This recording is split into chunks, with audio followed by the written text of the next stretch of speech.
commenter, réagir d'ailleurs fortement à cette information puisque le parquet de Nanterre, vous le savez, a demandé un procès pour meurtre à l'encontre du policier qui avait tiré sur Naël après un refus d'obtempérer. Beaucoup de réactions politiques. On a cité notamment la France insoumise, et bien malheureusement qui se gargarise d'une telle situation pour refaire le procès de la police en général.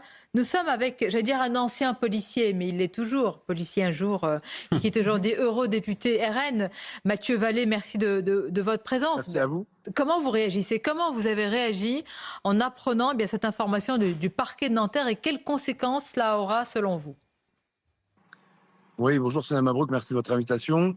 Moi, je suis choqué et écœuré pour Florian, ce policier. Qui peut croire qu'un policier se lève le matin pour tuer sciemment et volontairement une personne de surcroît à Dénacan? Moi, je suis désolé. Naël, ce n'était pas un petit ange, c'était un voyou de la route, c'était un délinquant qui faisait un refus d'obtempérer, qui, lorsqu'on l'a vu sur des reportages diffusés, notamment sur TF1 7 à 8, a failli faucher des familles, des enfants. Et donc aujourd'hui, le message de la justice est très clair. On préfère qu'un voyou fauche des vies innocentes plutôt qu'un policier protège sa vie et celle des autres. Donc c'est quelque chose de lourd de conséquences. Et moi, je soutiens Florian, ce policier de Nanterre motocycliste. Et vous savez, dans un contexte où l'ensauvagement fait rage dans le pays, c'est un très mauvais signal pour les policiers et les gendarmes qui luttent chaque jour contre les voyous, les criminels, au péril de leur vie. Et moi, je demande juste aux magistrats de venir sur le terrain, de partager le quotidien des policiers, parce qu'en un dixième de seconde, c'est compliqué de prendre la bonne décision lorsque Florian a senti sa vie qui était menacée. Et moi, je pense qu'aujourd'hui, les magistrats préfèrent qu'un policier soit mort plutôt qu'il protège notre vie, votre vie et la leur accessoirement.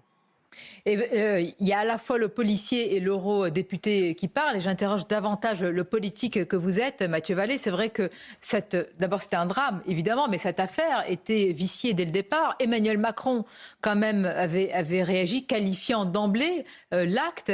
Et puis, il s'en est suivi des émeutes après, évidemment, ce drame. Comment aujourd'hui le politique que vous êtes voit la suite des événements? On a vu que le débat sur la police tue mené notamment par l'extrême gauche repart de plus belle. Que craignez-vous? Non, mais les fous furieux de l'extrême gauche, j'ai vu le tweet ignoble de Thomas Porte qui dit que c'est le procès de toute la police nationale, des violences policières. Il manquait plus que le contrôle aux faciès. Écoutez, moi, je vais vous dire, Thomas Porte, il est indigne et il n'a jamais soutenu les policiers morts ou blessés. Il n'a même jamais assisté aux cérémonies d'obsèques de ceux qui sont morts pour notre vie, qui sont morts pour la France.